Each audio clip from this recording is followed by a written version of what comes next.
Interviews and insights with the biggest names in Canadian baseball. This is the CBN podcast. Welcome back, everyone. I say it every time, to the Canadian Baseball Network podcast. We have a special edition, our draft recap, and anyone that follows the Canadian Baseball Network knows just how much we love the draft. Yeah, it's always an exciting time of year. Obviously looking towards the future. An interesting year this time around as well. We've got lots of Canadian content, both in terms of, some players that got picked, some good stories, but also the Jays being very involved in picking some Canadians as well, Matt. Yeah, I mean, it makes sense. Obviously, the local, I say local team, the Canada's team, picking Canadian players is always a nice story. So let's get it started. I don't think anyone was surprised with the first overall pick, Myles Naylor, guest of the show, friend of the show, we should say, going to the Oakland A's in the first round, 39th overall, the competitive balance round. Not a surprise there, Jackson, that he's the first to go. No, absolutely not. We were guessing when he might go. We were wondering if maybe Cleveland was going to be involved in that process at all. He goes to an organization in Oakland that's great at development, right? That's their thing. That's their bread and butter, draft and develop, scouting. So he's going into a great situation there. The Canadian Denzel Clark, of course, in that system as well. Credit to the Naylors, credit to the Naylor family. What an accomplishment this is, Matt, to have three Naylors all going very highly in the draft here over the last decade or so. It's such a cool story. Yeah, so we had mentioned before that MLB Pipeline had him ranked 59th, I believe, and the Guardians had the 58th pick. So I kind of made that joke on a previous podcast, but obviously didn't get that far. Another interesting aspect of this, Matt Higginson, the area scout for the Oakland Athletics, is from Grimsby, Ontario. So kind of a real nice Canadian connection there. And I haven't seen that Naylor signed yet. He posted on Twitter that he was excited to start his professional career. The A's don't make this selection, obviously, if he's not going to sign, but definitely excited to see how he integrates into the A's system. When he arrives or in Oakland or Las Vegas is probably another question. But yeah, another American League Naylor, and again, no surprise that he was the first one to go. Richard Griffin, I know, Matt, you shared it. I think it was on your Twitter. Richard Griffin had an interesting story. He says, I feel a small part of the Myles Naylor draft by the A's tonight. Years ago at winter meetings when I was with the Star, I allowed an Oakville kid who played at Gardner Webb U, Matt Higginson, to stay in my Orlando hotel room looking for a job. He is now the A's Canadian scout. Cool story, right? I mean, baseball is, it may seem like a bigger world than it really is, right? It's at the end of the day, much like other businesses, a very small world, very interconnected, isn't it?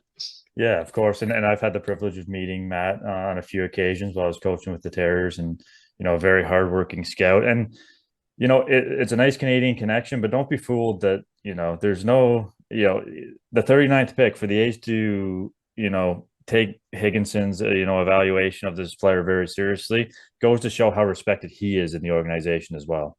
Big time, big time. We kind of lose sight of that, right? Sort of how it works for scouts, and how, a guy that they had been focused on gets taken, and what that can do for the scout as well. And sort of that whole dynamic in all sports. A question for you though, Matt, about Myles Naylor. So what kind of ETA do you think we're looking at here for him to get to the bigs? Is it 3 years? Is it 5 years? I guess a lot of that will kind of depend on injuries and how things go. But Oakland, is a team that will promote prospects pretty young. Yeah, I mean, they just, called up their first and third overall prospect in Tyler Soderstrom and Zach Geloff this past weekend after the All-Star break. So a high school kid still. I still think he's a ways away, 17, 18 years old. But he can hit. They have the hit tool. All the Nailers do, and that gets you promoted quickly through the system if you can hit at each level. I'm not going to sit here and give you a projection of, 2026 and Myles Naylor's hitting second for the Oakland Athletics at Rogers Center or anything like that. But I think he progresses pretty quick. If he can hit anything like his brothers, and we heard him talk a little bit about how he takes some from each of them. And obviously now Bo is starting to swing in a little bit in the big league. So I don't have any doubt that he gets there. The timeline, that's obviously kind of in the player's hands. Yeah, and I see he was drafted as a third baseman. I know he's got experience at shortstop as well. In fact, when I covered him briefly a few years ago, he was playing shortstop. You think he stays at third as he develops throughout the system, or where do you kind of see him positionally here? Yeah, I would say he sticks, at third. Who knows? He's obviously not I don't think he's a middle infield guy. Maybe first, maybe a little bit of the corner outfield positions, but again, it comes down to his ability to swing the bat. If he swings the bat, he's going to move through pretty quickly. Yeah. Obviously 39th round, they believe in him a lot. I think slot value for that pick was just north of 2.2 million, which is what actually I think Bo signed for with the 28th pick. So it kind of shows how inflation plays into this draft as well. But yeah, I think he probably sticks at a corner position or in the outfield. I mean, yeah, and he's going to hit. Naylor's always hit. So, how about the Ontario Blue Jays? 3 Nailers from the Ontario Blue Jays. Jordan Romano in the big league. Zach Pop. I'm probably missing somebody, but that organization just pumped out professional prospects over the years. So kudos to them as well. So the second pick, this one caught my eye right away, and it's Matt Duffy out of Canisius College. Obviously, the right-hander went to the Boston Red Sox in the 4th round, 115th overall. And what caught my eye about this one was a friend of the show, Matt Brash, now reliever for the Seattle Mariners, was drafted by the San Diego Padres in the 4th round, 113th overall. So obviously a close pick, but what's even more interesting about this is Matt Duffy, obviously, as I mentioned, Canisius College. Matt Brash was Niagara University, both Metro Atlantic Athletic Conference players.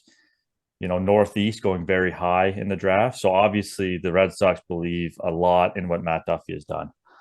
You make the Brash comparison there. It's very interesting, and isn't it funny the way the draft works sometimes, how close that is? And you mentioned the conference as well. And Brash was a guy who, we had him on our show. We've talked about it a few times. Make sure you go listen to that episode, by the way, about how he got traded, right? He was moved around a little bit, but also he kind of had to, especially during COVID. Now Duffy will probably be hoping there's not another pandemic in the future.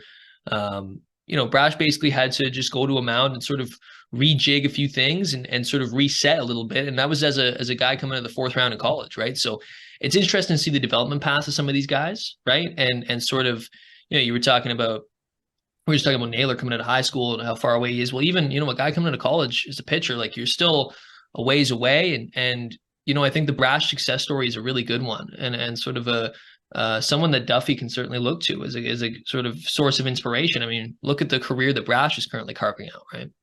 Yeah, and I think, you saw the velo jump a little bit for Duffy. And the question around, and this is no disrespect to the Metro Atlantic Athletic Conference, but, it's not a Power 5 conference.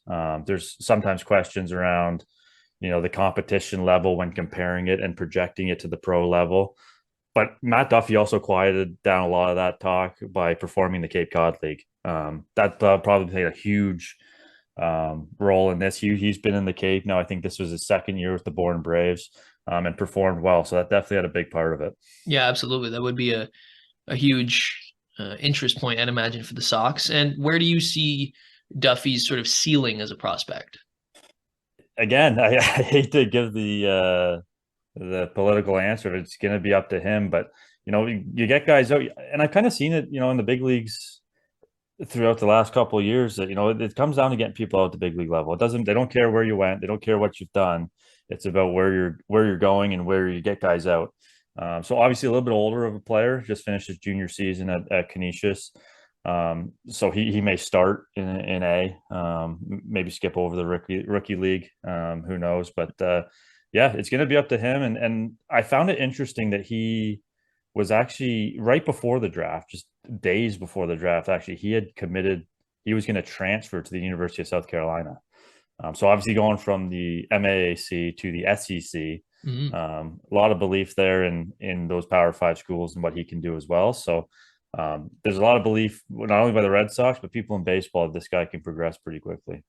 And, we've got 2 Canadians already in Boston's pitching staff, and Paxton and Pivetta, and perhaps one day another in Matt Duffy. Yeah, I don't know if Paxton will still be there if Duffy ever arrives, but that would be pretty cool. But you're speaking of the GTA, we might as well stay there with the 3rd Canadian selected. It was Connor O'Halloran, lefty out of the University of Michigan. And this is another cool story, picked by the Jays in the 5th round, 157th overall. His dad, back in 1988, Greg O'Halloran, a catcher, was the I don't want to mess this up, 32nd round pick of the Jays, 836th overall. So a little bit of a family connection, not only with the Canadian team picking the Canadian, but literally within the family. Back when there were 40 rounds in the draft? It's crazy. I think it was 50 back then. Wow.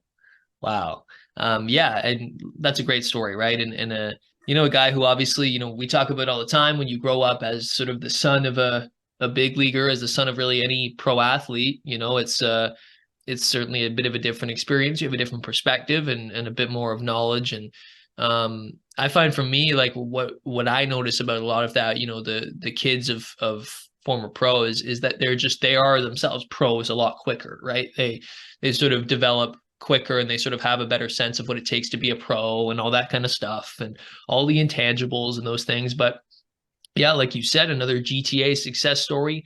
Mississauga, Ontario. I know for everyone who's not in the GTA right now, they're thinking, all right, move it along. Enough of that. Enough. We get it. Toronto's the center of the universe. We get it. But yeah, a college lefty. It'll be really interesting to see where things go from here for O'Halloran. A really cool story, like you said, local guy getting picked by the Jays. I'm sure that's amazing for him. And, he went to a pretty predominant school in the University of Michigan. And it'd be interesting to see kind of how quickly he can move through the system in that case, especially coming out of college. Yeah, I think this is another guy that when I was with the Terrors, I got to see up close. And like you said, just a professional, you kind of had that sense around him. He was all I always remember him kind of as pretty quiet, but business-like, which I think will translate very well to the college game. Pitched a little bit right out of Michigan, right as his freshman year, and kind of progressed into their Friday night starter this past season. Yeah, just a really interesting story. Kind of that tie to his father. But again, it's Connor O'Halloran's time now, and he's going to have to carve out a path of his own, and I have no doubt that he will. Yeah, lots of room in this Jays system for pitchers to kind of move through quickly. Especially if you're a lefty, right? So it'd be interesting to see kind of how quickly he can move through the system. I know it's kind of difficult to put an ETA and these kind of things. Do you see him as sort of a rotation guy? I guess we'll see kind of how things play out, like you said. But do you think he has the stuff to stick in a rotation, or could he be more of like a nice lefty bullpen piece here once he kind of develops? Well, I think it's going to be interesting because I don't remember, watching him at Michigan. I don't remember the velocity being Yeah. super high, but a lot of pitchability, a competitor. So, definitely, I think probably gets a chance in the rotation. You pitch at Michigan, in the Big Ten as a starter. Yeah. You would think that they would give him the chance early on to do that, but yeah, well, it'll just have to see how it goes. And yeah, another success story for a Canadian, and another close tie, which is interesting. Yeah, and shouldering that load of being sort of that primary guy at Michigan is no small task, right? So I think it does show a little bit sort of what he's made of, and I think could, as you said, project a little bit positively for the future. So it'll be really interesting to see, and a good story there for Connor O'Halloran. Well, I think interesting too. We talked about, there's only been two Canadians that I know of that have signed so far, Yeah. that have been drafted. But I saw, I think it was Jay's prospect Twitter this morning, mentioned that O'Halloran had put at Blue Jays in his Instagram bio. So, Ooh. and again, it shouldn't be surprising. Most guys that would go on day one or day two end up signing, or they wouldn't have been picked in that spot. Yeah. Obviously, not all of them, but typically, teams aren't going to waste a draft pick on a guy that they don't think, especially in the first 2 days of the draft, that they don't think they're able to sign. So, and being a junior, there's really no reason for him to go back to pitch his senior season. Yeah. So I expect probably that sign to come in the coming days, likely. Let's stick with the Blue Jays, and I think listeners outside of the GTA, as you mentioned, will be happy to see us venture outside the GTA. Infielder Sam Shaw was the next pick in the 9th round, also by the Blue Jays, 274th overall, and he's one of the two that have signed, Jackson. Yeah, and a guy who you mentioned signed very quickly, like you said, and this is a guy who was taken in the 9th round. Victoria, BC. Shout out Victoria, BC. Yeah, and in a case where he signed quickly as a 9th rounder, and that's a great story in and of itself. Again, another Jays pick here. This hasn't always been the case where the Jays dip this much into, they'll always take maybe one guy at a candidate, it feels like, but get a couple guys here in short order. It's, a good story out of BC and the first pick out of BC, in fact. Yeah, and signed for 285,000. Slot, I believe, for the pick was 175. So they went a little bit over there. Nice. So obviously a little bit of belief there, and a lot of belief in Sam Shaw. Mm-hmm. Left-handed bat, sprays the ball. Had the opportunity to see him play for Team BC at the Canada Summer Games. An impressive player. He was committed to Xavier, so obviously he's going to forego that and start his career at a high school. guys starting out of high school, they have a little bit more runway. Obviously, they're a little bit younger, 3 years younger than most guys coming out of college. So I think this will be a real slow progression for Sam Shaw, but he's going to have a lot of time to develop in the system. Big time, right? A high school outfielder. Yeah, exactly. I mean, when he gets to the Vancouver Canadians, though, that's going to be electric, hey, out there. For a Victoria guy. I think that's one of the nice things about having Vancouver as a minor league affiliate for the Jays is that you sort of do get these success stories of, promoting baseball in BC, and much deserved to say the least. And so, yeah, they're obviously going to take their time with him. It'll be interesting to see where he goes. He's got a great name, Sam Shaw. And all the best for him. Here's another guy who's a junior national team alumni as well. I think it also speaks to the development program, and just how far it's come. That, some are saying maybe this was a bit of a down year. No disrespect to any of the prospects taken, but even in a down year, there's still a lot of talent on display. Yeah, and I think the next guy caught a lot of people by surprise. Outfielder Avery Owusu Isaidu. I may not be pronouncing that correctly.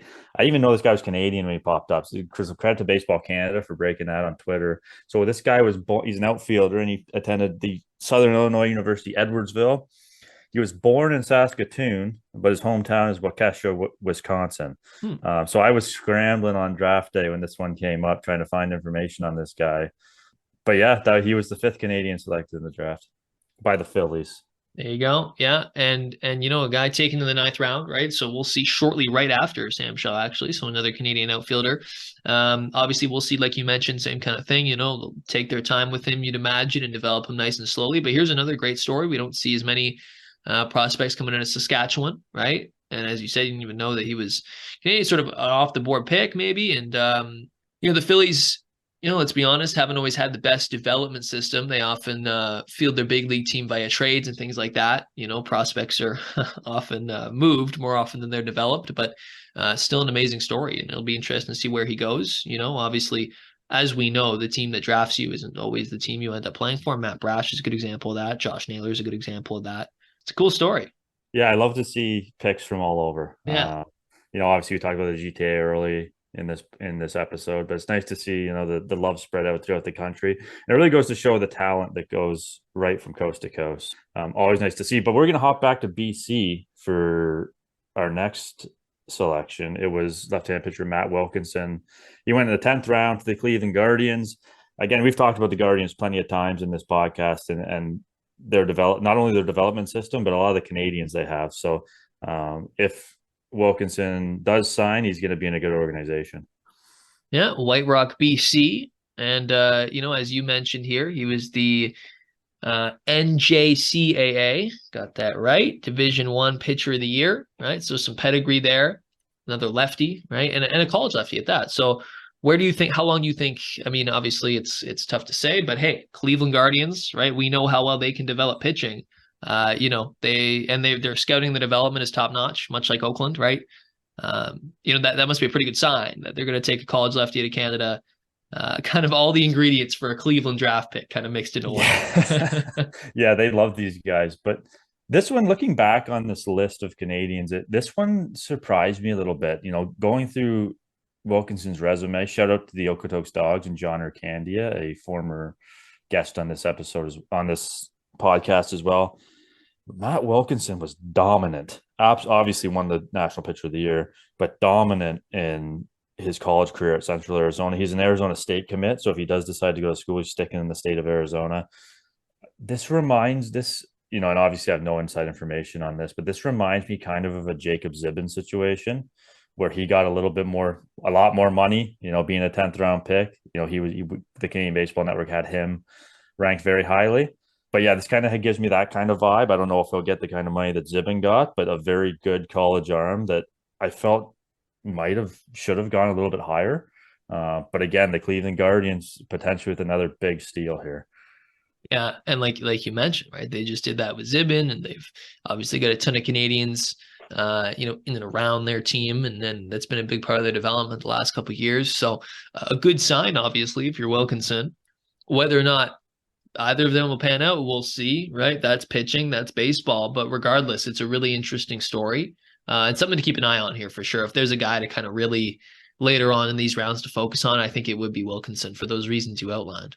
Yeah, and I think it was just a real interesting pick. And again, with Cleveland, the connection with Cleveland and all the Canadians they've selected, this is definitely one to keep an eye on. I'll be really interested to see if he signs a little bit more leverage here, given that he's going out of junior college. Yeah. Second year, he can still get drafted as a junior at Arizona State. Does he take that risk? I think that comes down to money and situation, but I'm definitely going to be keeping an eye on this one. Now, if he does sign, what kind of projection would you have for a guy like Wilkinson in that case? Oh, well, he's a guy that succeeded at every level, and I mean dominant at Central Arizona, which is a top junior college. So I could see him, going through pretty quickly. Obviously, who knows? Professional baseball is a lot different than college baseball. That not only the schedule, but obviously the competition. We'll see. But he's a guy that's he's got it done at every level. So I wouldn't be surprised to see him get it done at the next level too. And now a word from the baseball zone. Are you looking for a fun summer activity to keep your athlete active and hone their baseball skills? Keeping kids engaged all summer long can be a challenge, and it can be hard to find activities that have a lasting impact. With our full summer package of baseball clinics and camps, your child can get fit and have fun at the same time. Our experienced instructors will help them hone their skills and even pick up some new ones. We offer an unbeatable combination of physical training and a social atmosphere. With our one-of-a-kind approach, your child will gain confidence, improve their coordination, and build better throwing and hitting mechanics, all in a safe and fun environment. With our flexible scheduling, you won't have to worry about disruption to your summer plans. Sign up today and let us help your child become the all-star they've always dreamed of. Check out our website for our summer clinic and camp information at thebaseballzone.ca. So the next pick was I would say a little bit off the board by the Atlanta Braves. It was outfielder Pierre-Olivier Boucher, St. Joseph de Beauce, Quebec. I apologize if I mispronounced that, but he's a Southern Illinois Saluki. That's a good name. I like that one. Yeah, so I saw when he was drafted that this might have been a cost savings pick for the Atlanta Braves. Not in the sense that they don't like the player, but maybe offer him a little bit less to save some slot money. So we'll see how that kind of all plays out. But again, another guy taken in the second day. Unlikely that a team takes a guy on the second day that they don't think they can sign. Right. And then that's the big thing, right? And then when they talk about that sort of on the draft coverage, draft preview shows and things like that, well, will they sign? Will they not? I often think, well, usually there's a deal there, that they will or won't, whether that's a handshake or whatever you want to call it. But yeah, it goes to Atlanta, another team with a lot of, obviously, the Canadian connection, not just with Anthopoulos, but, just throughout like their scouting and their drafting last few years, right? They're a team that there's a few teams that are often sort of more active in the Canadian market than others. Yeah. And I think Atlanta is a really good example of that. Yeah, of course. And another guy that had a really good college career. So we'll see. A little bit older of a player coming out of college, obviously. So we'll see if he signs. Obviously, that's the number one thing. I think he would. A junior, again, not a ton of leverage to go back for a senior season, and you're around the risk of not being signed or not being drafted. So I think this player is going to sign, and we'll keep an eye on that over the next couple of days. But the next guy has signed. Catcher Brady Trukownik of the Mississauga Tigers, drafted by the Detroit Tigers, and he's in that was the 15th round, 440th overall. He gets $400,000 as a signing bonus. Pretty good. Obviously, they believe in him out of Connors State College, another program that recruits a lot of Canadians. This guy had a monster year. Yeah, I'm reading here. Jim Callis tweeted out even he hit 470. He slashed 470, 555, 985. The JUCOs in slugging, OPS, home runs, and ranked second in average and RBI. So you mentioned it. He had a monster season. No kidding. And here's a guy, hey, another local story. I would love to see that. 15th round, it's goes to show just the difference between a baseball draft and like literally any other draft, that like a 15th rounder who had such a great season, you know what I mean? Like in any other sport, that's just not the case. And then he signs for, 400 grand or something like that. It's I love stories like that. And a guy who, if he was taken that deep, but who knows, right? A lot of potential here. And when you see a guy perform like that, especially as a catcher, right, that's a really good sign.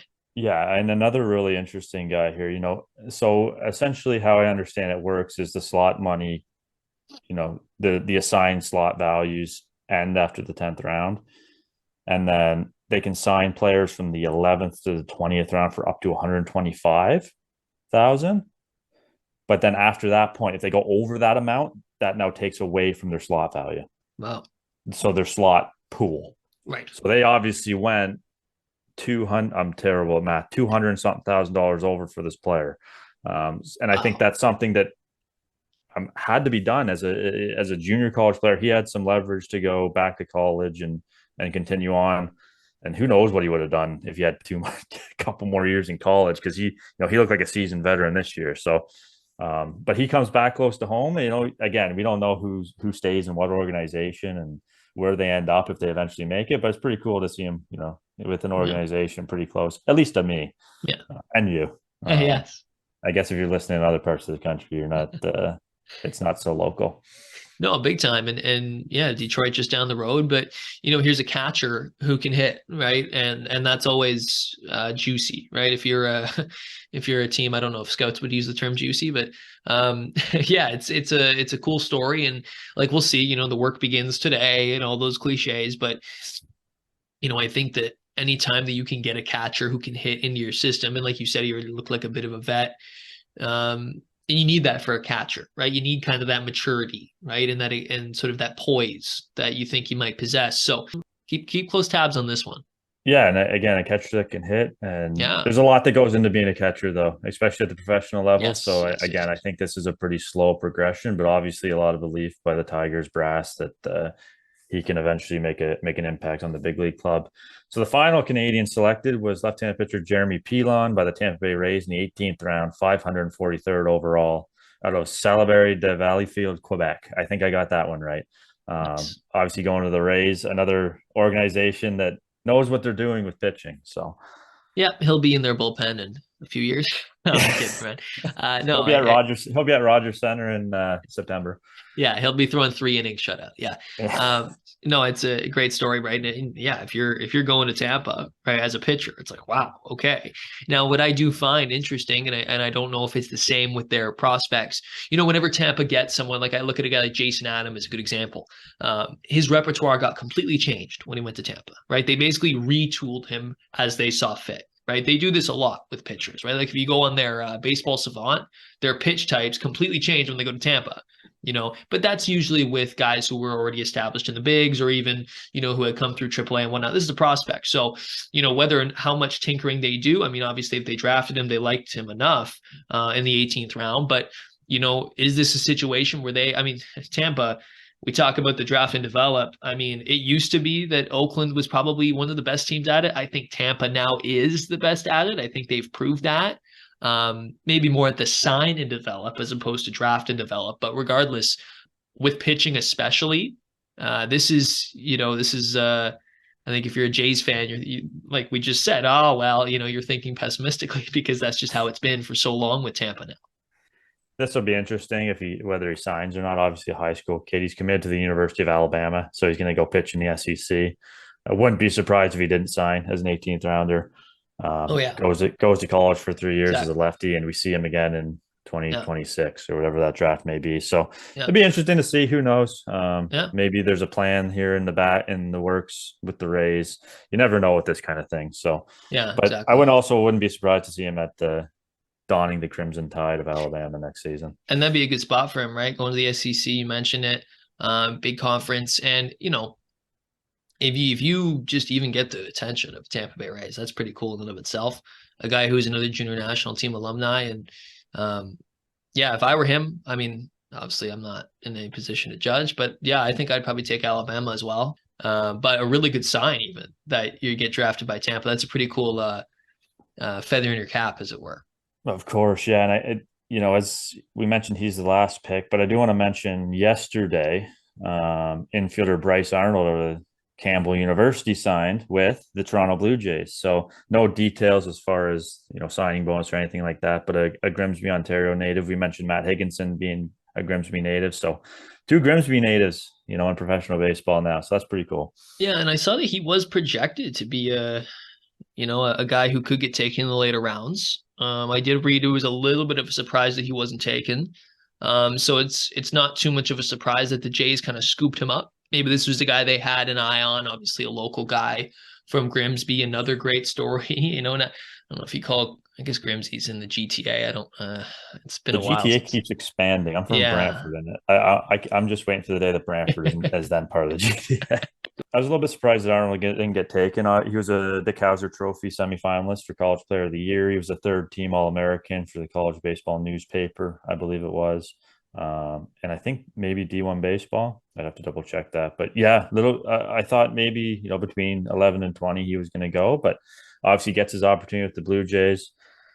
I know I have for some reason a lot of people, a lot of Campbell fans interact with me on social media, and they were hoping he was going to come back, but I kind of made the point that for him to go back and run the risk of not getting picked or not getting signed or getting picked, and then he's a senior out of the draft, not a ton of leverage as far as negotiation skills. If the opportunity is there this year after a junior season, take it. And obviously he did. Yeah, and a Fieldhouse Pirates product, and and I'm sure this is a great feeling for him, right? You see this in other sports too. A guy doesn't get drafted and then quickly signs, right? As an undrafted, that must be such a great feeling, right? You look at other sports. I mean, a guy who pops into your mind might be Fred VanVleet. I'm not comparing the two, very different sports, very, very different. Just saying, I mean, those are cool stories, right? These are guys that you root for, right? The local guy who doesn't get drafted but then gets scooped up by the local team, like that's a cool story, right? Regardless of kind of what happens here, how long it takes, where he goes from here, or if he moves on to other organizations, like just that in of itself, that's cool. And I think that, it goes to show kind of how maybe Toronto this year, especially, is focused a lot on Canadian talent, and developing Canadian talent and finding that talent and scouting it. But also, how there are more guys now in this Canadian talent pool that can get signed even after being undrafted. Yeah, and I mean, I think the state of players playing college is pretty good, but that kind of leads into the next thing we want to discuss. Bob Elliott wrote an article about 9 players being selected from Canada not being a good number, and it's not. I heard from a few different people that this was kind of a down draft. And again, that's no disrespect, obviously, from anyone that was taken or anyone that could have been taken. But was a bit of a down year. At 9 was pretty low, and there are reasons for that, and Bob outlines that in his article. You should go give it a read on the Canadian Baseball Network. But one of the ones that kind of stuck out to me, there were a few that stuck out to me, his points, and he obviously spoke to scouts about this, so this wasn't him just making this up off the top of his head. How much did the COVID pandemic play in the development, not only the development of these players when programs couldn't run, but the ability for scouts to see them? So I think that definitely you kind of saw that trickle into this draft potentially a little bit. I was thinking the same thing, and I didn't want to step on any toes because I know that was Bob's article. Bob, obviously I'm going to make sure everyone checks out his article, but I thought that might be something. We're sort of seeing the effects of the pandemic right now. And I think too, because we're in in Canada, in a climate, even in BC, where, you can't play all year round, right? We're not in Florida. We're not in Arizona, right? We're not in Texas. So it's the scouting you mentioned. It's harder for scouts to see these guys. It's harder for them to develop though, right? I think we are really starting to see again another wave of guys who, let's be honest, their development was stolen a little bit from them by the pandemic, right? And that sucks. And I think that because they're Canadians, because there's already there's not as much infrastructure up here for baseball, and of course the climate plays a factor as there is in those down south. That plays a huge role, and it's not fair, but it's just how it is, I guess. Yeah, and I think you hear people say sometimes that Canadian players are already fighting an uphill battle for those purposes. So yeah, I think the pandemic definitely played a part in it. It's not an excuse. But I think it did play a part. The other thing that I thought was interesting from that article was the elimination of minor league teams. Right. So the minor league system is getting smaller and smaller. I think next year it's going to be down to about 160 players per, I think four affiliates, I think. But there's less opportunity, which means less opportunity for everyone, which means less opportunity for Canadians as well. You already saw the draft go from 50 to 40, now 20. So it's going to be tougher and tougher for these high school and college Canadians to get their names called in this draft. Yeah, it's harder to get into that pool where you're considered, and that's the thing, right? It feels like just the odds are becoming smaller, right? Like it feels like the walls are closing in a little bit on that because of, as you mentioned, not just the minor leagues becoming smaller and just overall the way that kind of programs are run and the way that COVID played a factor, the weather, all these things combine, I think, to make it a lot more difficult. So it'll be interesting to see what next year looks like. I'm not sure what the projections are yet. Again, those things can change very much so in a year. But something to keep an eye on here, how COVID, and what I'll be interested in too is, 2-3 years down the line, like how far does the pandemic impact reach? You know what I mean? And by extension, the minor league reduction, how much that also plays a factor here in the next 5 years or so too. It'll be interesting to see. Well, and you hit the nail on the head there. You see the college game they were given years back to seniors who lost their COVID year, which means older players and possibly more players, depending on how programs are run in college baseball. Yeah. But then you get to the next level and it's shrinking. So obviously, like I said earlier, I'm terrible at math, but I kind of see how that works.